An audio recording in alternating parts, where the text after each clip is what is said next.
This is the AMDM, your quick morning podcast full of Memphis news. I'm Natalie Van Gundy. Today is Monday, August 17th. After nearly 2 decades at Dixon Gallery and Gardens, director Kevin Sharp has announced his plans to retire. Sharp will step down after 19 years in the role. Joining the institution in 2007 as its 6th director, Sharp has helped double the museum's membership revenue, annual visitation, and operating budget during his tenure. He also led the institution through 2 successful reaccreditation campaigns with the American Alliance of Museums, an honor held by only 3% of museums in the U.S.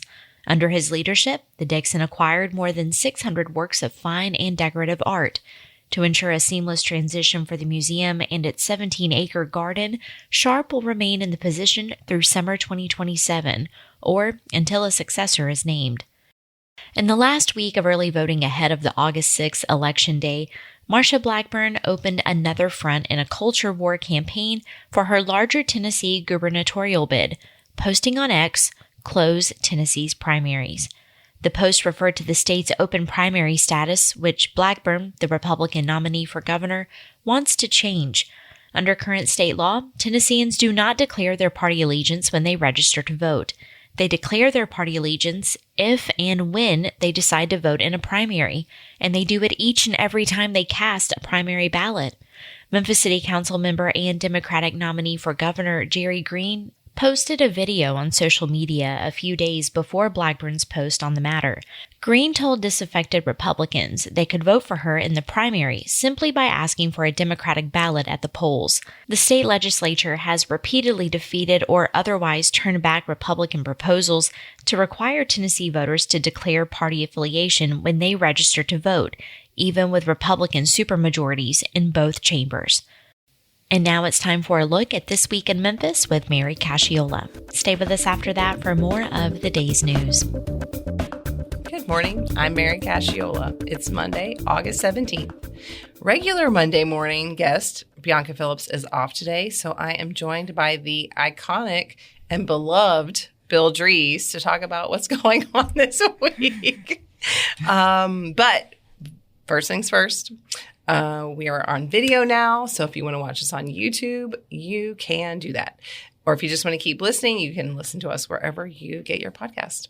Bill, thanks for being here. Glad to be here. Okay, so we have a busy week ahead. Yes, we do. We do. I guess it's City Council week. It is. They meet Tuesday at 3 p.m.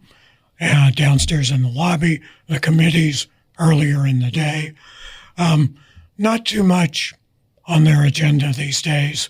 Yeah, they're in the summer lull. They are. Yeah. They are.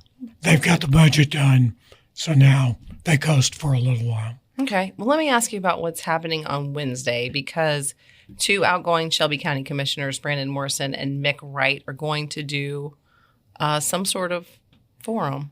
A virtual forum with the Memphis Shelby Crime Commission. Oh, okay. They've done several of these. Mm-hmm. This one is notable because Wright and Morrison are 2 of 8 county commissioners who leave office at the end of this month. Right. And the winners from the August 6th election take office with a new majority on the commission. Okay, so this could be their last hurrah. This will be one of their last hurrahs. And they could say something, I mean, like, if you're getting to the end of your time in office, like, sometimes you say stuff. Well, yes, you do. I mean, there are some parting thoughts. In this case, most of the members will probably have something to say at the August 24th meeting. Right. This is interesting because, of course, crime and how to handle it is a very important issue. Right, right. So they are doing this on Wednesday, the 19th. It's at 2 p.m. It's virtual. This is interesting to me. It's virtual, but it is limited to the first 25 people to sign up. Yeah, the Crime Commission folks say that's because this is a discussion among the people on the call, not just the 2 commissioners. Oh, okay. So you actually get to, like, it's not just you're listening to them. Right. You're actually part of the conversation. Okay, very interesting. Also on Wednesday, the Wolf River Greenway Executive Director Eric Houston and the coordinator Finley Frazier are going to discuss the latest developments to the 26-mile trail. I guess 14 miles are already open to the public, so they're going to give us an update on what's going on with the other 12. Yeah, I think this is also going to include some update about Rodney Baber Park in Fraser, which is in the same area as the Greenway is. You have a couple of trailheads there and into Raleigh. Okay. So I would imagine they'll be talking about that too. That would be great. Okay, well, that is from 6 to 7 p.m. It's at Crosstown's Glass Room, and that is on Wednesday. Okay, but Thursday is really the day that we have to talk about because it is the qualifying deadline for the November 3rd election, which is your Super Bowl. Kind of. Maybe not. One of mini. my Super Bowls. This will probably be more Abigail Warren and Michael Waddell's Super Bowl. Super Bowl. Because this is the filing deadline for the suburban towns and cities that have nonpartisan general elections on the November ballot. So it's not the school board races that they're filing for because those now have primaries. Right. So, the independent candidates on the November ballot are already set.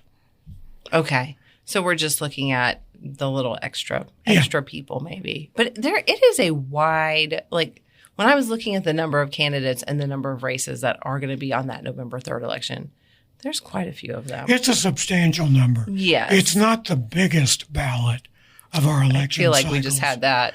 But it's a relative thing. And of course, the interesting thing about that is we all know that the longer the ballot is, the more voters tend to not go all the way to the bottom. Really? It's called ballot fall off. And it's a real thing. People don't get through the entire ballot? They do not. Well, I don't know what to say about that. I suppose they should get some credit for showing up. I mean, you're already there. It doesn't take that long. Just do. Right. I mean, that's how I do it. Okay. and of course, we hear all the time from people who will say, I went in to vote and there were all these other races that I didn't know about. Why didn't you tell me about them? Right. We even heard some of that. We did. Yeah. I mean, we heard some of that even within the newsroom. Yeah. Why didn't you tell me about the judges that we were going to recall or not recall? And and we did, folks. We did. You did. I'm sorry you missed it. Okay, so that is Thursday. Also on Thursday, this is interesting. Alongside the Memphis Shelby County Schools takeover, the new board, the state also decided this year that it was going to sort of reconfigure the airport boards. And so now the new state-appointed Memphis Shelby County Airport Authority is going to hold its first meeting on Thursday. The board is now 9 commissioners, and 6 are appointed by the governor and the state, and only 3 are appointed by the Memphis mayor. But this has been sort of contentious in Nashville, but here it hasn't really been that contentious. No. Partly because most of the people that were appointed by the state were already on the board. Well, and it also sounds like the Memphis folks with the existing airport authority went to the state leaders and said, this is who we'd like to see on the board. Mm-hmm. And it sounds like they got what they wanted. Oh, interesting. Out of this. Yes. But the contrast has been interesting between Nashville and Memphis. Right, because in Nashville, they went ahead and sued over the board. Issue there. Yes, exactly. Mm-hmm. Here, we're just like, okay. Yeah. That's fine. And underlying that, I think, is probably some realization that this is either the number 1 or number 2 cargo airport in the world. Right. So the local leaders, you'd think, probably went to the state and said, hey, don't mess this up. Right, like this is a pretty important airport in terms of all the other things. Yeah. Well, it sounds like it's going to be another interesting week. It will be, and we are still crunching unofficial numbers from the August races and making discoveries that we didn't notice on election night when we were all under deadline.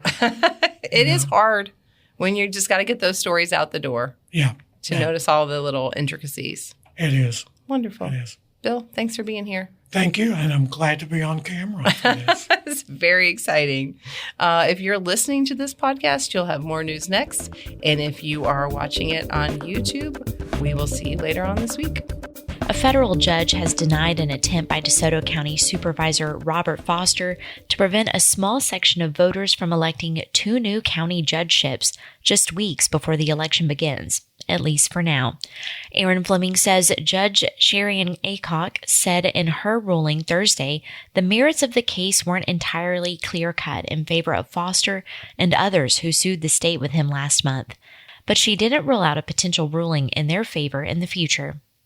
Foster and 3 other county residents alleged the creation of a majority black subdistrict in the county was unconstitutional. The plaintiffs asked for the subdistrict to be struck down, the race to be open countywide, the qualifying deadline reset, and the election to proceed with all voters voting in November. Ballots in Mississippi have to be finalized by September 4th, and absentee voting will begin September 19th. The state's main defense against the suit was that it was filed too close to the election. Officials said that making changes now would be too costly and cause confusion for voters. For the Daily Memphian, I'm Aaron Fleming. Negotiations between Memphis Public Libraries and its nonprofit partner, Friends of the Library, remain stalled as they disagree on who controls nearly $800,000. Noah McLean says the dispute began when the agreement between the two ended earlier this year, and city officials asked the Friends of the Library to end its volunteer activities inside library branches and transfer the money to the city. About $630,000 of the $800,000 is being held in an investment account at LPL Financial, something city officials did not authorize Friends to do, according to a July 8 letter from Memphis Chief Legal Officer Tanera Gibson and Memphis Public Libraries Director Eric Harris to the Friends of the Library. City officials also believe some of the money was raised through the sale of city property, namely donated books that stock book sales. The used bookstore at Benjamin L. Hook's library has since reopened, but other activities remained paused. For the Daily Memphian, I'm Noah McLean. That's the AMDM for this Monday, August 17th. I'm Natalie Van Gundy. Find links to all of the stories mentioned in this episode in the podcast description. Listen and subscribe to this podcast anywhere you get your podcasts or on the Daily Memphian's website. You can also hear us on WYXR 91.7, where our local news stories air every weekday throughout the day. And don't forget to subscribe to our other weekly podcasts hosted by your favorite reporters, including Soundbites, the Daily Memphian's Food and Dining podcast with Holly Whitfield, The Sidebar, the Daily Memphian's Arts and Culture podcast with Eric Barnes, and the Daily Memphian Grizzlies podcast with Drew Hill and Chris Harrington. You can also sign up for our breaking news alerts and our mini weekly newsletters we offer by visiting dailymemphian.com/email. Thank you for joining us, and be sure to start your day here again tomorrow.